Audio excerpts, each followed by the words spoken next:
நமச்சிவாய சிவாய நம. அனைத்து தமிழ் உள்ளங்களுக்கும் கனிவான வணக்கங்கள். நாம் இந்த பதிவில் பெயர்ச்சி அடைந்த சனி பகவானால் ஏற்பட போகும் தாக்கத்தை குறைக்க ராசிக்காரர்கள் செய்ய வேண்டிய பரிகாரங்கள் மற்றும் எந்த கோவிலில் உள்ள தெய்வத்தை வழிபட வேண்டும் என்பதனை பற்றி விரிவாக காண்போம். உங்கள் வாழ்வில் வளமும் நலமும் செல்வ செழிப்பும் பெற்று வாழ்வில் உயரிய நிலையை அடைய எல்லாம் வல்ல இறைவனை வேண்டி விரும்பி கேட்டுக்கொள்கிறேன். நீதி பகவானாக பார்க்கப்படும் சனி பகவானின் ஆதிக்கம்தான் நம் வாழ்க்கையின் சகலத்துக்கும் காரணம். ஒருவர் தன் கடமை நேர்மையில் இருந்து தவறும்போது அதற்கான தண்டனையை சனி பகவான் கடுமையாக கொடுப்பார். அதனால்தான் சனி பெயர்ச்சி என்றாலே நாம் பயப்படுகிறோம். என்ன ஆகுமோ எப்படி இருக்குமோ என்று நடுங்குவோம். ஜோதிடத்தில் நம்பிக்கை இல்லாதவர்களின் நெஞ்சங்களிலும் பயத்தை கொடுப்பவர் சனி பகவான். பொதுவாக சனி பகவான் 2.5 ஆண்டுகள் ஒரு ராசியில் சஞ்சரிப்பார். அந்த வகையில் 12 ராசிகளையும் கடப்பதற்காக 30 ஆண்டுகளை எடுத்துக்கொள்கிறார். இவ்வாறு ஒவ்வொரு முறையும் சனி பகவான் பெயர்ச்சி அடையும் போது அனைத்து ராசிகளிலும் ஆக்கப்பூர்வமாக இருப்பதில்லை. அப்படியாக சனி பகவான் மகரம் ராசியில் இருந்து கும்ப ராசிக்கு இடப்பெயர்ச்சி அடைகிறார். அதன்படி மேசம் லாபச்சனி, ரிஷபம் தொழில் சனி, மிதுனம் பாக்கிய சனி, துலாம் புண்ணிய சனி, தனுசு தைரிய சனி என வருவதால் இந்த ராசிக்காரர்கள் கொஞ்சம் நிம்மதி பெருமூச்சு விடலாம். அவ்வப்போது சனி பகவானை வழிபாடு செய்து வாருங்கள். வாழ்க்கையில் நல்லது நடப்பதற்கும் நன்றியை சொல்லிவிட்டு வாருங்கள்.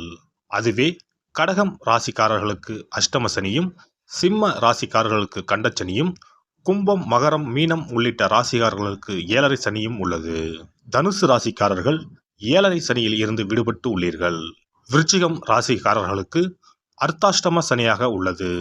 எனவே இவர்கள் தங்கள் வாழ்க்கையில் எடுத்து வைக்கும் ஒவ்வொரு அடியையும் மிகுந்த எச்சரிக்கையுடன் எடுத்து வைக்க வேண்டும்.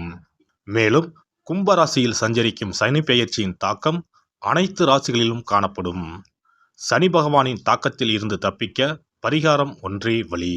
அதன்படி சனி பெயர்ச்சியால் பாதிக்கப்படும் ராசிக்காரர்கள் செய்ய வேண்டிய பரிகாரங்கள் மற்றும் எந்த கோவிலில் உள்ள சனி பகவானை வணங்க வேண்டும் என்று பார்க்கலாம். விருச்சிக ராசி அன்பர்களே, 4ஆம் வீட்டில் சனி பகவான் அர்த்தாஷ்டம சனியாக பயணம் செய்வதால் நன்மைகளே அதிகம் நடைபெற வாய்ப்பு உள்ளது. எனினும் சனி பகவானின் திருவருளை பெற ஒரு முறை இத்திருக்கோவிலுக்கு போயிட்டு வாங்க. பிடிச்ச தோஷம் விலகி ஓடுறது ஒரு சில நாட்களிலே உணர்வீங்க.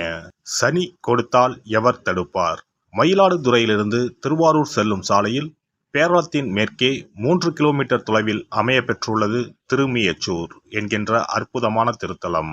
இங்கு செல்வதற்கு மினி பஸ் வசதி நிறையவே உள்ளது. சூரிய பகவான் சிவபெருமானை வேண்டி வழிபட்டு சனீஸ்வரனையும் யமதர்மராஜனையும் மைந்தர்களாக பெற்றார். ஆயுள் காரகரான சனியும் ஆயுளை முடிப்பவரான யமதர்மனும் சகோதரர்கள். இவர்கள் அவதார ஸ்தலம் இந்த அற்புதமான ஸ்தலம். இங்கே உள்ள அகஸ்தீஸ்வரர் ஆனந்தவல்லி ஆலயத்தில் யமதர்மனுக்கும் சனி பகவானுக்கும் தனித்தனியே சன்னதிகள் உள்ளது. சனி பகவானால் பாதிக்கப்பட்டவர்களுக்கு ஆயுள்காரனான சனி பகவானை அவரது உடன்பிறப்பான யமதர்மனையும் சேர்த்து வணங்குகின்ற ஒரு நல்ல வாய்ப்பு இந்த ஆலயத்தில் உண்டு. இங்கே சனி பகவான் 2 கரங்களுடன் காக வாகனத்துடன் காட்சி தருகிறார். அவரை எதிர்நோக்கியபடி அவரது கடுமையை குறைக்கின்றபடியும் பைரவர் காட்சி தந்து அருள்கிறார். யமதர்மராஜன் இங்கே தென் திசையில் எருமை வாகனத்துடன் தீச்சுடர்களை மகுடமாக அணிந்தபடி வலது கரத்தில் காலத்தாண்டவம் ஏந்தியபடியும் இடது கரத்தில் பாச தாங்கியபடியும் தரிசனம் தருகிறார். தமிழகத்தில் வேறு எந்த கோவிலிலும் இது போன்ற யமதர்மராஜனின் திருமேனியை நம்மால் தரிசிக்க முடியாது. சனீஸ்வர பகவானையும் யமதர்மனையும் வணங்குவோர் வாழ்வில் எல்லாவிதமான நன்மைகளையும் பெற்றவர் ஆவர். 2 சகோதரர்களும் ஒருங்கே நின்று வருகின்ற பக்தர்களுக்கு வேண்டிய வரத்தினையும் கிரகங்களால் ஏற்படும் தோஷங்களையும் மரண பயத்தையும் நீக்கி அருள் புரிகிறார்கள். ஆலயத்தின் சிறிய நுழைவு வாசலை கடந்து உள்ளே சென்றால் நந்தி தேவர் உள்ளார். இடதுபுறத்தில் யமதர்மனும் வலதுபுறம் சனீஸ்வரனும் உள்ளனர். கோவிலை சுற்றி வந்தால் விநாயகர், பாலசுப்பிரமணியர், விஜயலட்சுமி, சண்டிகேஸ்வரர், நவ கிரகங்கள், பைரவர் ஆகியோரை தரிசிக்கலாம். கருவறையில் அகதீஸ்வரர் லிங்க திருமேனியில் அருள்பாலிக்கிறார். அருகில் தெற்கு நோக்கியபடி ஆனந்தவல்லி அன்னை ஆனந்த பரவசத்துடன் காட்சி தருகிறாள். மக்களின் துன்பத்தினை அகற்றி அனைவருக்கும் மகிழ்ச்சியை தருபவள் இந்த அன்னை. எனவே அன்னையின் கருணையை தேடி வரும் பக்தர்கள் ஏராளம். இந்த கோவிலில் அனைத்து பூஜைகளும் சிறப்பாக நடைபெறுகிறது. வியாழக்கிழமை தோறும் யமதர்மனுக்கும், சனிக்கிழமை தோறும் சனீஸ்வரருக்கும் சிறப்பு வழிபாடு செய்யப்படுகிறது.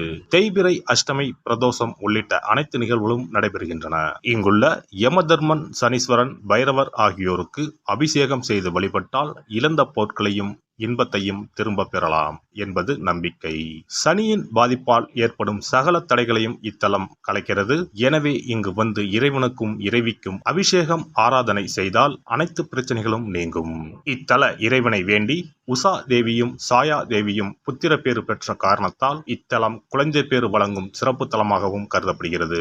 இந்த ஆலயத்திற்கு வந்து எள்ளு தீபம், நல்லெண்ணெய் விளக்கேற்றினால் அனைத்து தோஷங்களும் அகலும். இந்த ஆலயம் தினமும் காலை 6 மணி முதல் 10 மணி வரையும், மாலை 5 மணி முதல் 8 மணி வரையும் பக்தர்கள் தரிசனம் செய்வதற்காக திறந்து வைக்கப்பட்டிருக்கு. சம்பாதிக்கிற காசு எங்க போகுதுன்னே தெரியாது. தீராத நோய், கடன் மேலே கடன், இது போன்ற ஏதேனும் அறிகுறிகளுடன் என்ன செய்வதென்றே தெரியாமல் உள்ளீர்களா? எத்தனையோ கோவில் வழிபாடு, நோய்க்கு மருத்துவர்னு எதுக்குமே பயன் இல்லையா? கவலையை விடுங்க. இந்த கோவிலுக்கு மட்டும் குடும்பத்துடன் ஒருமுறை சென்று வழிபட்டு வாருங்கள். அதன் பிறகு தடைப்பட்டு இருந்த உங்களது வளர்ச்சியும் ஆரோக்கியமும் பிடித்த தோஷங்களும் விலகி ஓடுகிறத ஒரு சில நாட்களில் உணருவீர்கள். இத்திருக்கோயிலுக்கு செல்ல முடியாதவர்கள் வீட்டிலேயே சில எளிய பரிகாரம் செய்யலாம். சனிக்கிழமை தோறும் எல் தீபம் ஏற்றி வழிபடலாம். காகத்துக்கு சாதம் இடுவதும், மாற்றுத்திறனாளிகளுக்கு இயன்ற உதவிகளை செய்வதும் சிறப்பு. சனிக்கிழமை தோறும் சனி பகவானுக்கு இரும்பு அகல் விளக்கில் நல்லெண்ணெயில் தீபம் ஏற்றி வழிபட பலவித பலன்களை பெறலாம். கருங்குவளை மலர்களால் சனி பகவானுக்கு அர்ச்சனை செய்து வர நன்மைகள் பலவற்றை பெறலாம். வன்னிமர இலைகளை மாலைகளாக தொடுத்து சிவபெருமானுக்கு சனிக்கிழமை தோறும் சாற்றி வணங்கி வழிபடவும். சனிக்கிழமை அசைவ உணவு கண்டிப்பாக சாப்பிடக்கூடாது. சனிக்கிழமை தோறும் நல்லெண்ணெய் குளியல் செய்தால் கெடுதல் குறையும். விநாயகர் வழிபாடு செய்வது மிக உத்தமம். அனுமன் வழிபாடு சனி பகவானின் தொல்லைகளை குறைக்கும்.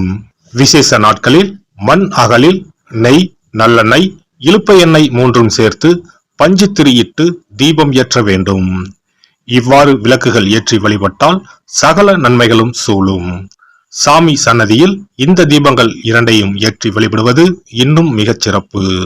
எல்லாம் வல்ல இறையருளால் நீங்களும் உங்கள் அன்பு குடும்பமும் உடல் நலம், நீலாயுள், நிறை செல்வம், உயர் புகழ், மெய்ஞானம் ஓங்கி வாழ்க வளமுடன். இந்த வீடியோ உங்களுக்கு பிடிச்சிருந்தா லைக் பண்ணுங்க, ஷேர் பண்ணுங்க அண்ட் சப்ஸ்கிரைப் பண்ணுங்க. பக்கத்துல இருக்க பெல் ஐகானை கிளிக் பண்ணுங்க. நன்றி, வணக்கம், வாழ்க வளமுடன்.